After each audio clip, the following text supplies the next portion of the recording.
Salam. Bugün sizinle bir yerde çox maraqlı bir mövzunun dərinliklərinə baş vuracağıq.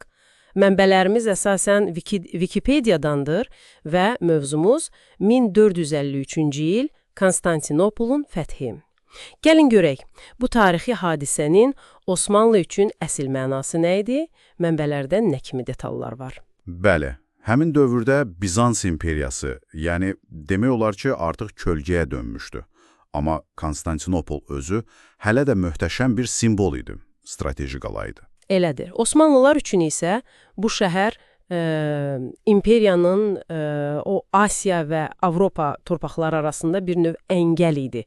Yəni onun alınması həm zərurət idi, həm də böyük bir, necə deyim, iddia məsələsi. Düzdür.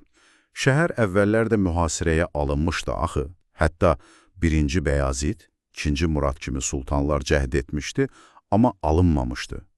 Deyəsən, gənc sultan 2-ci Məhəmməd taxta çıxanda bu işə münasibət tam dəyişdi. Bəli, tamamilə. Hətta sarayda belə, deyirlər, fərqli baxışlar olub. Təcrübəli sədrəzəm Çandarlı Xəlil Paşa, məsələn, ehtiyatlı idi, elə deyilmi? Tamamilə doğrudur.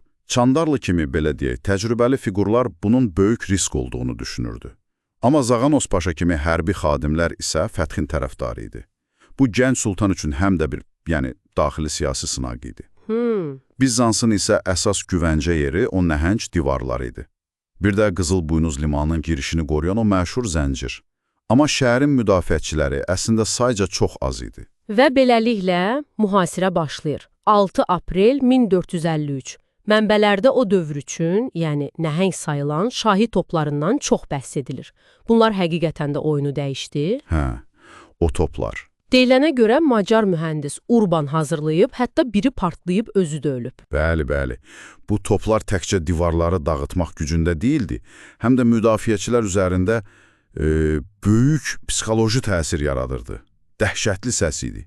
Ancaq aprelin 20-sində bir hadisə baş verdi. O, Genua gəmilərinin gəlişi. Aha, o məqam. Osmanlı donanmasını yararaq limana girdilər. Bu, Osmanlılar üçün ciddi bir məyusluq oldu. Sultanın qəzəbi də çox pis olmuşdu. Donanma komandanı Baltaoğlu Süleyman Paşa az qala edam ediləcəkdi. Amma bu məyusluqdan sonra, deyəsən, tarixdə çox az görülmüş bir şey olur. 21-22 aprel gecəsi. Gəmilərin qurudan yeridilməsi. Bu necə mümkün olub? Axı, təsəvvür etmək belə çətindir. 70-ə yaxın gəmi təpələrin üstündən aşırılır Qızılbuynuza. Bu, həqiqətən də hərbi fən baxımından, inanılmaz bir şeydir. Möhtəşəm bir plan. Xüsusi yağlanmış ağac relislər üzərində, insan və öküz gücü ilə gəmiləri Qalata təpələrindən aşırıb endirdilər limana. İnanılmaz. Bu, Bizansın o zəncirə güvənən bütün dəniz müdafiəsini bir anda, alt-üst etdi. Tamamilə. Müdafiəçilər üçün bu həm də böyük bir psixoloji zərbə idi. Təsəvvür edin, düşmən limanın içində peyda olur. Dəhşətli vəziyyət. Amma onu da demək lazımdır ki, quruda da mübarizə gedirdi. Osmanlılar tunellər qazırdılar divarların altından. Lakin bir Şotland mühəndis vardı, Jean Grant. Onun bacarığı sayəsində Bizanslılar bu tunellərin çoxunu tapıb zərərsizləşdirdilər. Maraqlıdır. Deməli, mübarizə çox şaxəli gedib, nəhayət son təslim təklifi də rədd edilir və 29 may səhəri həlledici hücum.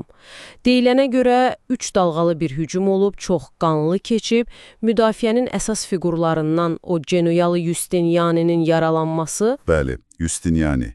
Onun ağır yaralanıb döyüş meydanını tərk etməsi demək olar ki, müdafiəçilərin döyüş əzmini qırdı.